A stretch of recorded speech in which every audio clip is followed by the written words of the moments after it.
Bom, vamos nesse momento então conversarmos um pouco, continuarmos a nossa prosa sobre essa temática que diz respeito aos psicofármacos e às terapêuticas espirituais.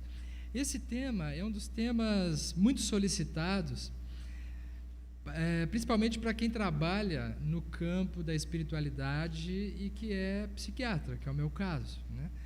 Então, existe muita dúvida por parte, seja de quem é paciente, das pessoas em geral, tanto quanto de quem trabalha na área médica e na psicologia, a respeito de quais são essas fronteiras, quais são os limites entre o que pode ser considerado adequado em nível de terapêutica, no que se refere às terapias espirituais e nas terapêuticas convencionais biológicas, principalmente os psicofármacos.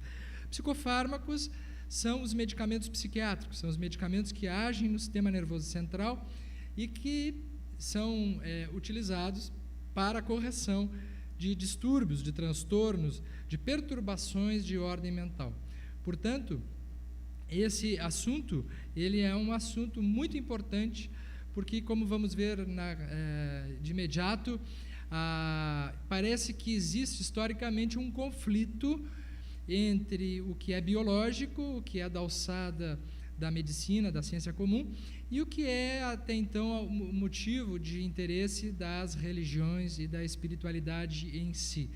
Esses caminhos são desafiadores, porque se por um lado a ciência caminha com um método de pesquisa próprio, com uma metodologia muito detalhada nas pesquisas, na experimentação, por um outro lado, quem labuta no campo da espiritualidade frequentemente não irá precisar das configurações, das comprovações científicas para atestar a necessidade e a qualidade das realidades espirituais.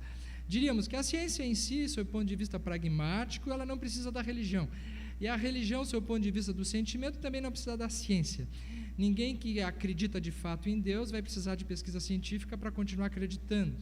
E é muito pouco provável que uma pesquisa científica vá fazer todo mundo acreditar em Deus. Então, as pesquisas elas servem até um certo ponto, mas, na verdade, o que determina o comportamento e os sentimentos da gente são outras motivações, e as pesquisas não são definitivamente, como ele bem disse, o martelo final no conhecimento. Aliás, está provado que prova não prova a ninguém, não convence ninguém, né? Porque se provasse alguma coisa, médico não fumava, né? A gente já durante o curso de medicina vê todos os malefícios do cigarro e fuma. Então, as evidências elas só servem para reforçar aquilo que nós já acreditamos, de tal modo que muitas vezes uma pessoa que já está convencida do contrário, uma evidência, por mais contundente que seja, sempre vai ter algum argumento para a pessoa dizer, não, mas isso tem um viés aonde não encaixa bem as comprovações, etc, etc, etc. Concordo plenamente que vivemos uma onda onde tudo que a gente fala parece que precisa ter uma prova científica cabal, uma pesquisa que defina completamente aquilo que estamos falando. E nós vemos que também aí nós precisamos ter uma certa cautela, porque há que se desconfiar da ciência também. Nós sabemos que a própria ciência tem também seus interesses e, dependendo de como ela é conduzida, nós podemos estar também acreditando em resultados que também são motivados por uma série de outros fatores, enfim. Eu quero falar para vocês o seguinte, que eu não sou pesquisador, eu vou falar em cima dos meus 25, 26 anos de atividade dentro da psiquiatria, que é no atendimento direto de um paciente, e qual é a minha experiência dentro desse assunto, do assunto onde o paciente tem a liberdade de poder chegar no consultório e poder falar que ouve vozes, que vê espíritos, que acredita em Deus, sem que precise sair dali com um diagnóstico de esquizofrenia, né? Ele pode perfeitamente trazer o seu conteúdo e, de repente, a gente ter condições de discernir o que pode ser patológico e o que não. Será que há conflito entre medicina e espiritualidade? Será que, portanto, eles são excludentes, eles são opostos? Ou há a possibilidade de nós conciliarmos, criarmos pontes de diálogo entre os dois assuntos, como já foi colocado aqui? Algumas questões importantes, portanto, para nós começarmos a levantar o assunto. há compatibilidade entre medicina e espiritualidade ou eles são excludentes? Será que se consegue viver e lidar com o sofrimento humano apenas com um dos dois? Será que a medicina, do seu ponto de vista biológico, mais científico, mais material, dá conta de toda a fenomenologia humana? E o contrário também, a pergunta é verdadeira. Será que a espiritualidade pode entrar no lugar da medicina e nós não precisar mais de remédio, não precisar mais de médico, não precisar mais de abordagens convencionais? Essa é uma questão. Elas surgem como forças e disciplinas que ocupam totalmente o mesmo espaço ou elas podem existir mutuamente? Será que uma deve, portanto, substituir a outra? Será que o espiritismo veio substituir a medicina? Outra, será que existe uma medicina espírita? É uma boa pergunta, né? Será que existe uma medicina convencional e uma medicina espírita? Daqui a um tempo mais nós vamos ter uma faculdade só de medicina espírita. E nós não vamos precisar mais da outra medicina. Será que é esse o raciocínio? Ou será que nós estamos estudando uma medicina com novos conceitos, com vistas a uma ampliação de visão?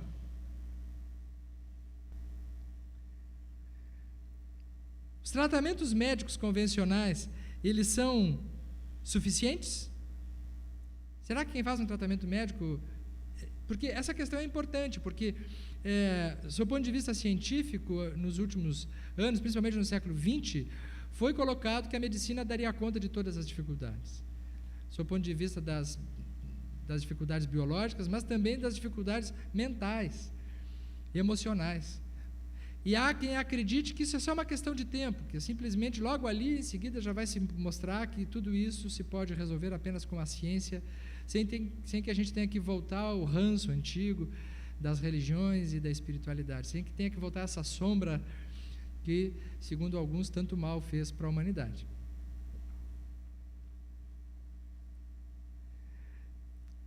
Mas será que as terapêuticas espirituais são úteis e eficazes?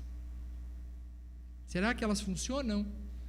Será, e aqui não falamos apenas no espiritismo, falamos então aí aproveitando a inspiração da Liga Acadêmica, no sentido mais amplo, geral, da espiritualidade como um todo, como um campo que abraça as expressões religiosas, será que elas são úteis? Será que elas são eficazes?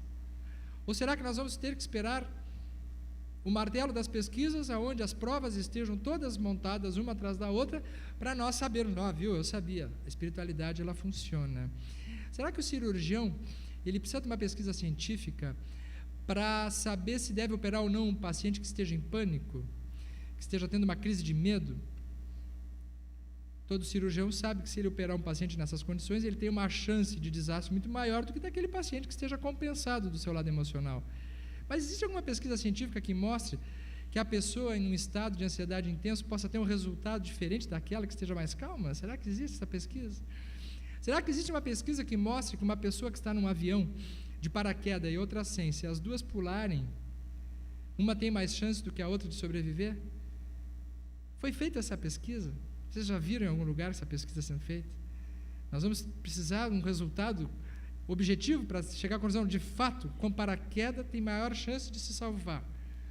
Ou tem alguma coisa que se chama bom senso, que a gente não vai precisar de pesquisa e que mostra que aquilo ali já é sabido. Nós não vamos precisar comprovar isso. Isso aí já é um senso que talvez mais adiante a gente vá ter uma outra forma de poder entender que a ciência também pode contar com outras inspirações. Mas, por outro lado, será que as terapêuticas espirituais elas são suficientes, conforme falamos no início? Vamos indo. São simplesmente provocações que eu vou fazendo aqui para que a gente possa refletir. Em consequência disso, será que algumas enfermidades psiquiátricas podem ser tratadas somente com psicofármacos? Será que a psicofarmacologia pode responder e dar conta de todas as depressões, de todo o processo de esquizofrenia, TDAH, transtorno do pânico, de ansiedade, toque, fobias? Será que só a psicofarmacologia pode responder, pode dar conta disso aí?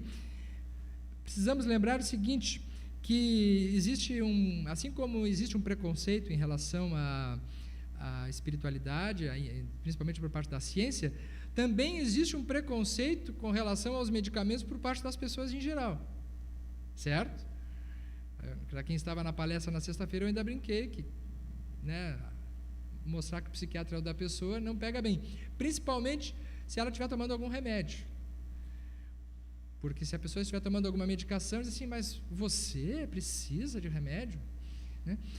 Como se medicações desse campo fossem motivo da pessoa se envergonhar. Né? Uma pessoa que tenha pressão alta, ela não tem constrangimento nenhum em comprar um antidepressivo, um antihipertensivo, mas se ela precisar comprar um antidepressivo, ela poderá já receber preconceito. Isso tem nome hoje e está inclusive se cogitando que seja transformado em crime, chama-se psicofobia.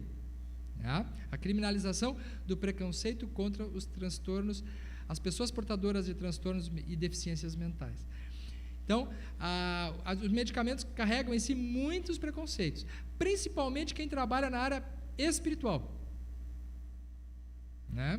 Há notadamente um esforço de quem trabalha na área espiritual de tentar o máximo possível não usar remédio, no conceito empírico de que remédio faz mal.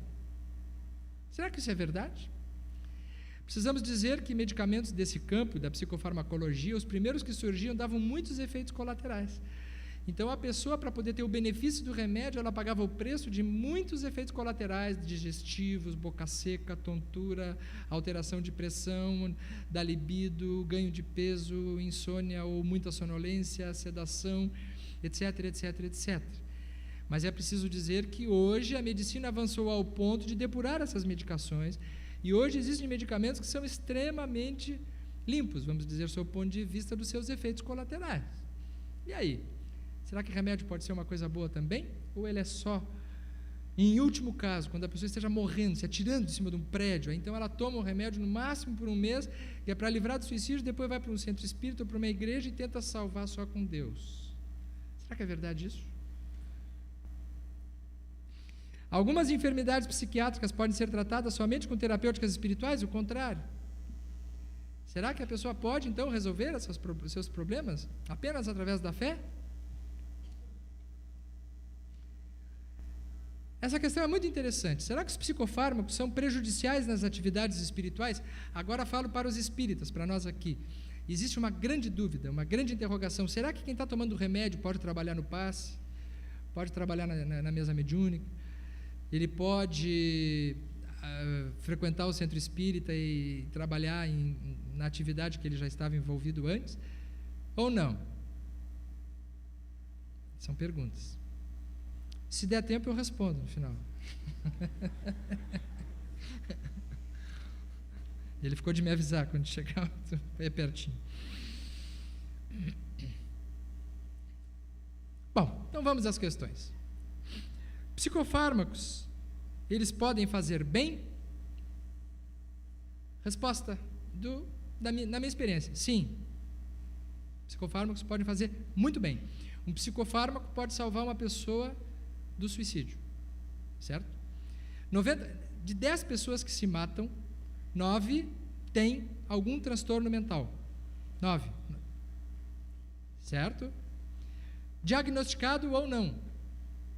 Ele pode, mas colhendo a história daquele suicida, nós vamos observar que na maior parte desses será transtorno depressivo, com história familiar de depressão, e aquela pessoa já deveria estar tratando alguma coisa na sua vida que não estava bem.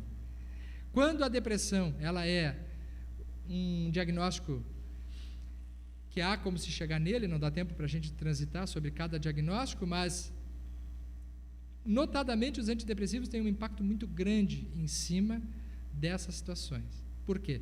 Porque o pensamento, o sentimento, as emoções, a ideação estará sujeito a como a pessoa vê a sua vida, como ela vê o mundo. E isso alterará, sim, os seus neurotransmissores.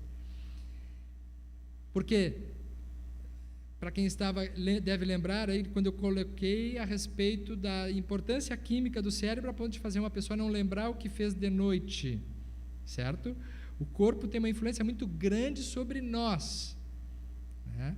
Se é verdade que nós, enquanto espíritos, influenciamos o nosso corpo, e está provado, ele trouxe o exemplo da pessoa que com a fé ela pôde reduzir uma patologia em alguns dias, Também é verdade que esse palestrante que está falando tão disposto aqui, se tiver com 38 graus e meio de temperatura, não vai falar com essa disposição, e nem ele com a disposição que ele estava antes de mim.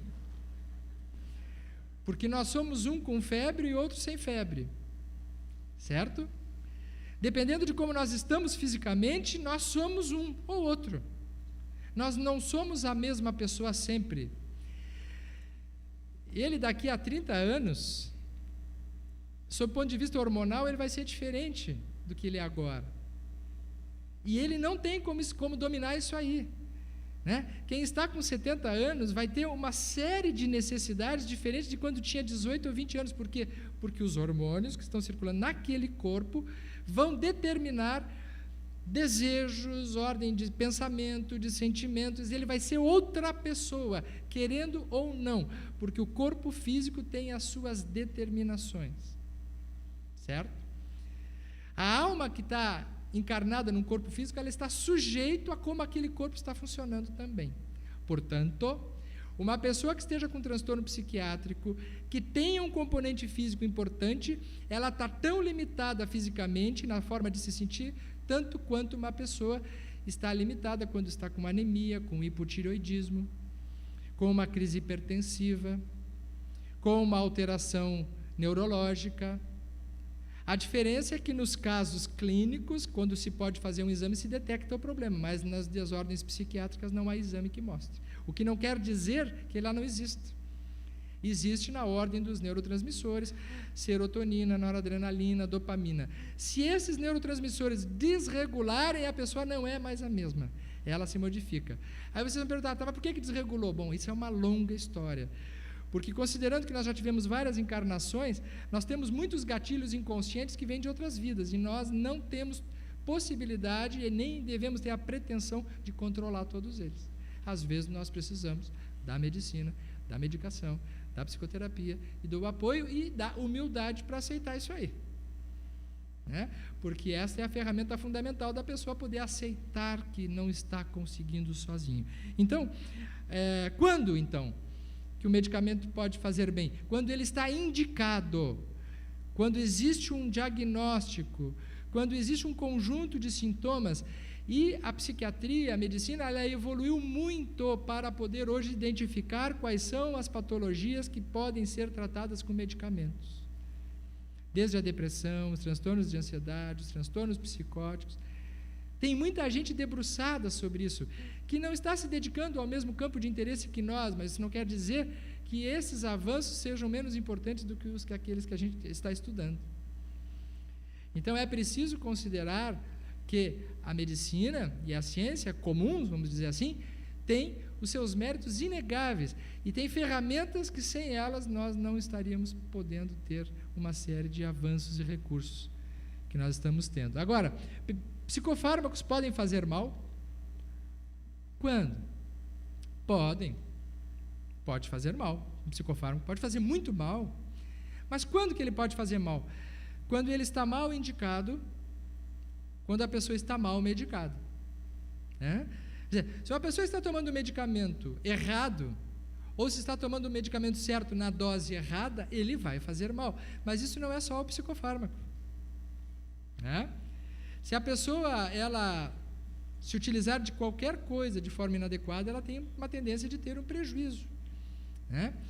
Um carro pode ser uma coisa boa ou uma coisa ruim. Se eu utilizar um carro para me transportar de um lugar para outro, ele é um ótimo instrumento, mas se eu fechar os olhos, beber e sair a dirigir, eu vou atropelar uma pessoa. O carro, ele é ruim, eu não vou mais andar de carro, não vamos usar mais carros, porque carros atropelam pessoas?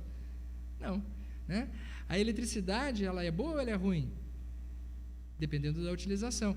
Da mesma forma, o medicamento bem indicado, ele pode ser salvador, mas o medicamento mal utilizado, ele pode ser um desastre. E é claro que a gente precisa dizer, com todas as letras hoje, que as pessoas estão muito mal medicadas. Muito mal medicadas. E existe uma onda de medicalização extrema. É aí que entra o nosso assunto da espiritualidade, que nós temos que juntar essas forças, porque tem muita gente tomando remédio quando o tratamento dela poderia ser bem outro, além da medicação. Deveria ser uma outra abordagem que desse atendimento às suas necessidades. Então, as pessoas, elas não querem ser atendidas e serem chamadas a ser responsabilizadas por si mesmas. É muito fácil uma pessoa chegar num médico qualquer e pedir uma receita de fluoxetina, ou de Rivotril, ou de Bromazepam, e tentar dar uma tapeada nos seus sintomas. E o pior é que o médico também não quer atender o paciente. E ele deixa a receita na portaria. E ela toma durante 10 anos o mesmo remédio. É aí que psicofármaco pode fazer mal. Porque a pessoa ela está usando o remédio por conta dela e o profissional, infelizmente, quem mais receita psicofármaco não são os psiquiatras, são os clínicos. Até porque os próprios clínicos, eles não consideram as doenças mentais como tão importantes quanto uma doença outra qualquer. Se a pessoa diz, eu estou meio triste, então eu vou te dar um remedinho aqui. E aí ela sai com uma receita de fluoxetina, ou de escitalopram, ou de Rivotril, como se fosse um brinde da receita. Como se fosse um adendo, assim, não, então tá, vamos, toma isso aqui, que isso aqui vai te fazer bem. É tipo uma vitamina. Então, são os processos de ignorância, vamos dizer assim, né? De desconhecimento em todos os níveis, e nós precisamos fazer esta avaliação. Quais são, então, alguns transtornos mentais e quais são os psicofármacos utilizados? Vamos dar uma pequena revisão nisso aqui. Nós temos, no caso das psicoses, que é uma das principais representantes das psicoses, é a esquizofrenia, são utilizados os antipsicóticos, chamados de primeira e segunda geração. Antipsicóticos são medicamentos utilizados para aquelas pessoas que perderam o juízo crítico de realidade. Por exemplo, uma pessoa que esteja tendo um surto esquizofrênico, ela poderá acreditar, sem motivo para isso, que ela está sendo perseguida, que estão todos atrás dela, que estão todos perseguindo. Ela pode ver coisas que só ela vê, e isso não se evidencia, pode ser produção do cérebro, existe isso, são as alucinações. Essa pessoa, uma vez configurado esse quadro, ela vai se beneficiar de um antipsicótico. Dificilmente a pessoa sai de um quadro psicótico se não tomar medicação. Né? Então, ela precisa tomar uma medicação. Antipsicóticos de primeira geração dão mais efeitos colaterais. Os de segunda geração são mais modernos, dão menos efeitos colaterais.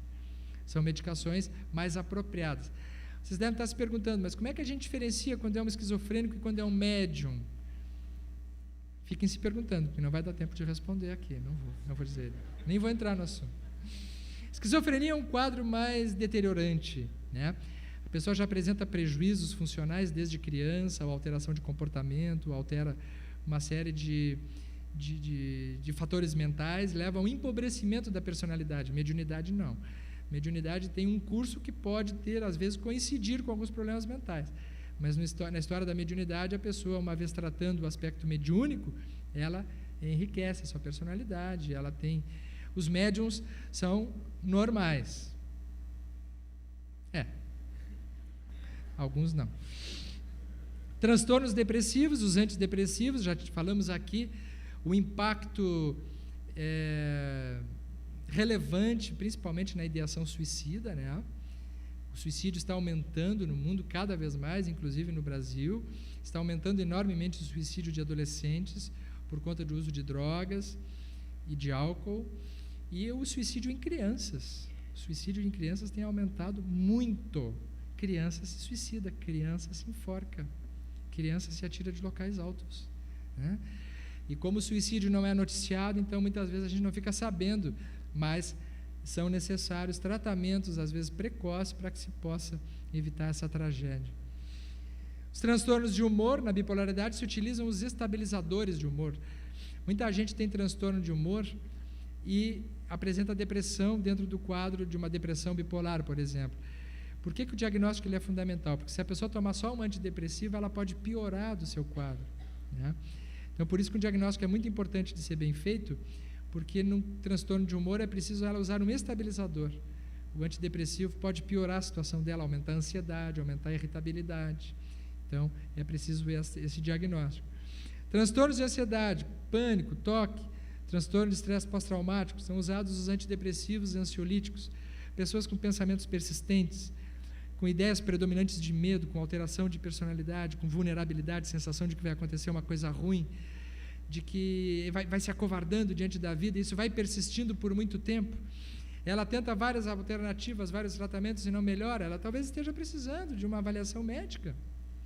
E aí o que eu quero dizer para vocês com todas as letras, esse médico não precisa ser espírita. Certo? Também nós temos que tomar um certo cuidado que os médicos bons são os espíritas só. Não. O médico ele precisa ser competente, ele precisa ser humano, ele precisa ser estudioso. A gente sabe quem são os bons médicos na própria comunidade em que a gente vive. Então, se a pessoa está apresentando um desses problemas que caminha para o lado das perturbações, dos transtornos emocionais, se procure um profissional da área da psiquiatria que tenha competência, que tenha relevância. Nem todos os médicos espíritas são bons. Às vezes o médico espírita para de estudar medicina para estudar só espiritismo, não resolve também. Nós também fazemos isso. Ficamos só indo ao congresso espírita, falando em André Luiz, Emmanuel, Dr. Bezerra, e a medicina vai adiante e a pessoa não sabe dar uma receita. Temos que tomar um certo cuidado com isso também. Né? A medicina, o médico espírita é aquele que ampliou o seu conhecimento, mas ele não deixou de estudar o que a medicina... Aliás, ele tem uma responsabilidade maior ainda. De poder fazer uma boa receita, uma boa avaliação, saber quando o remédio está sendo necessário. Sabe? Então, assim, os médicos que não são espíritas têm o seu amparo espiritual também. Ou vocês acham que os espíritos ficam olhando para ver qual é a religião do médico para ver se vai amparar? Será que o Dr. Bezerra de Menezes ampara só médico espírita? Que avalia a sintonia do profissional é a sua bondade, o seu amor ao próximo. Não é a religião que ele tem. Certo? Então, vamos destruindo alguns mitos aqui, né? Mas existem as obsessões espirituais, né? Existem ou não? Existem, né? As obsessões espirituais, que são as influências de espíritos desencarnados, né? Que interferem no funcionamento mental. E algumas obsessões espirituais podem trazer sintomas muito semelhantes a quadros psiquiátricos. Aqui o assunto começa a ficar mais complicado um pouco. Tá? Mas, pergunta-se, elas são a causa dos transtornos psiquiátricos ou elas estão associadas a ele? Uma obsessão, dependendo da sua expressão, ela pode gerar uma alteração de funcionamento mental. Mas, e vamos ver logo a seguir, como é que a gente pode fazer, principalmente quem é profissional da área, para saber o quanto é mais obsessão e o quanto é mais perturbação mental. Mas, via de regra, as obsessões elas não são causa do transtorno psiquiátrico. Elas estão envolvidas no transtorno, junto com o transtorno. Existe o transtorno e existe a perturbação. Por quê? Pela natural lei de sintonia. A lei de sintonia que faz com que a pessoa que não esteja bem atraia para ela como uma antena pensamentos e emoções perturbadas, assim como ela está se sentindo. E como sabemos que isso já vem muitas vezes de outras vidas, a pessoa já traz uma tendência a isso. E aí nós vamos verificar que as terapêuticas, por isso que nós falamos, né, que o mais provável nos dias de hoje é que a gente precise fazer terapia associada, associar esforços. Tratamento biológico, emocional e espiritual em associação. Né? Ah, mas o médico não é espírita, mas ele não precisa ser espírita. A pessoa pode, ela ir no centro espírita, fazer a sua abordagem e fazer o seu tratamento. Obviamente que se ele puder integrar os conhecimentos, tanto melhor. Né? Mas a pessoa ela pode buscar por si mesma a terapêutica complementar. O que chamamos de terapêutica espírita hoje é uma terapia complementar, ela não é uma terapia substitutiva. Por quê? Porque as obsessões elas estão implicadas, imbricadas no quadro dos transtornos emocionais e nos transtornos mentais. Agora, há obsessões que geram quadros que podem ser confundidos com transtornos psiquiátricos? Sim, muito, muito. Tem muito paciente internado em hospital psiquiátrico que é mais médium do que uma pessoa com transtorno mental. Nem todos os pacientes internados são apenas médiuns. Vejam, mas muitos apresentam um longo histórico de mediunidade, de perturbações, de obsessões. E não apenas em transtornos graves, às vezes em transtornos mais corriqueiros do dia a dia. Eu vou dar um exemplo para vocês. Vocês devem estar se perguntando, tá bem, mas como é que faz para diferenciar? Não existe um espiritômetro, não inventaram ainda, não. Normalmente, no nosso campo, nós precisamos observar por algum tempo. O tratamento psiquiátrico não se dá numa única sessão, assim como o atendimento espiritual também não. É preciso uma continuidade de observação. Vou dar um exemplo para vocês. Eu atendi uma senhora com em torno de 60 anos de idade, que já fazia uns 10 anos que apresentava histórico de depressão mesmo, se for cair na avaliação, ela apresentava quase todos os sintomas de depressão. Só que antes dos 50 anos de idade, ela nunca tinha tido, pelo menos naquela intensidade, um fenômeno depressivo. Se ela cai num médico que não considera nada do lado espiritual, ele pode simplesmente tratar a depressão. Ela já vinha fazendo isso nos últimos 10 anos, só que com resultados muito precários, trocando um remédio de um remédio para outro sem resultados positivos. Aí como ela já tinha usado quase todos os antidepressivos, sem resultados efetivos, eu perguntei, qual é a sua história espiritual? Ela disse assim, eu fui médium num centro espírita por mais de 30 anos. Trabalhava em uma casa espírita, numa sessão mediúnica, onde ela dava comunicação, médium de incorporação, psicofonia. E eu perguntei, e teve depressão enquanto trabalhava? Não, nunca tive depressão. E o que aconteceu? Briguei lá no centro, saí, fiquei braba com todo mundo e larguei o exercício mediúnico. Aqui não deve acontecer isso, né? As pessoas não brigam. Mas eu fico impressionado com isso, como as pessoas às vezes se desorganizam nos ambientes e excluem aquilo que pode ser bom por causa de outras pessoas. Né? Ela simplesmente deixou de frequentar a casa espírita e deixou de exercer a mediunidade. Naquele mesmo período que ela parou de exercer a sua mediunidade foi quando começaram a ter os processos depressivos, que remédio nenhum depois funcionou para corrigir. Ela pergunta para mim, doutor, o senhor acha que eu devo voltar ao trabalho espiritual? O que vocês diriam para ela? Não, siga tomando o remédio, o seu problema é depressão. O tratamento dela é o exercício da mediunidade. Porque as evidências, não precisa de pesquisa para isso, o próprio bom senso mostra que enquanto ela estava trabalhando, ela se sentia de um jeito, depois que ela parou de trabalhar naquele campo, ela se sentiu de outro. Os medicamentos consagrados não funcionaram. Pergunto a vocês, qual a tendência dessa depressão dela ser mais espiritual? Muito maior. Resultado, ela começou a trabalhar espiritualmente, depois ficou bem, não teve mais depressão. Pergunto, a depressão dela era mais biológica ou era mais espiritual? Não é preciso ter bola de cristal para poder descobrir isso. Agora, é preciso bom senso, é preciso atendimento, é preciso prática, é preciso ter abertura para poder também aceitar o contrário, de pessoas que estão há muito tempo fazendo tratamento espiritual e não melhoram, mas não vão no psiquiatra porque não quer tomar remédio. Aí vai uma vez, começa a tomar uma medicação, fica ótima. E aí ela pode trabalhar espiritualmente, seguir tomando a medicação? Por que não? Se quando ela estava mal, ela estava trabalhando, e agora que ela está bem, ela não pode trabalhar muito melhor estando bem? Quem é que disse que usando uma medicação psiquiátrica, um antidepressivo, e a pessoa ficando muito bem, ela está impedida de trabalhar espiritualmente, logo agora que ela está se sentindo bem? Aonde está escrito isso? Qual foi o mentor espiritual que falou isso? Isso são construções preconceituosas que nós temos. Obviamente, se vocês me perguntarem, sim, mas uma pessoa que está tomando uma medicação que deu uma sedação, ela pode trabalhar no trabalho espiritual, tanto quanto não deve dirigir um carro. Porque ela corre o risco de adormecer, passar mal, ter alguns prejuízos. Então, gente, é bom senso. Não existe legislação, né, sob o ponto de vista da espiritualidade, que nos diga o que é certo. Temos que tomar muito cuidado com esses dogmas que nós criamos, né, e com essa visão estreita que às vezes a gente vai gerando na nossa vida comum. Outro exemplo, mediunidade perturbada e crise de pânico. Sim, no caso de obsessões, pode, muitas vezes a pessoa, ela apresentar perturbações espirituais e aquilo mimetizar um transtorno do pânico.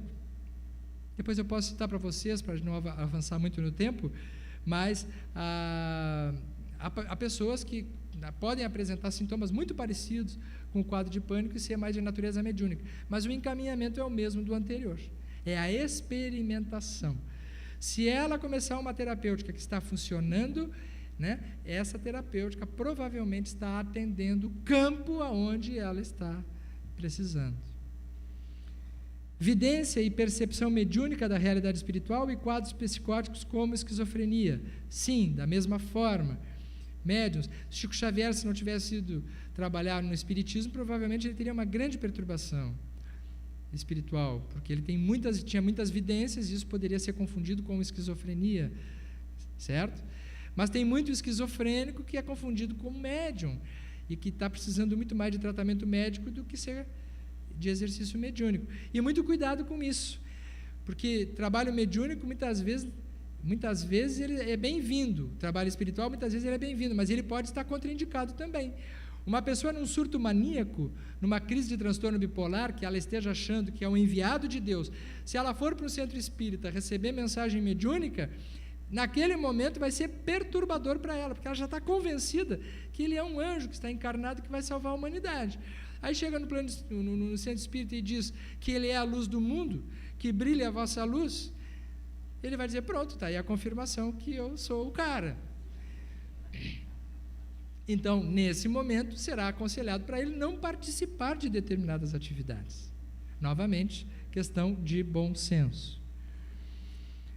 Obsessões e auto-obsessões com alteração do humor, né?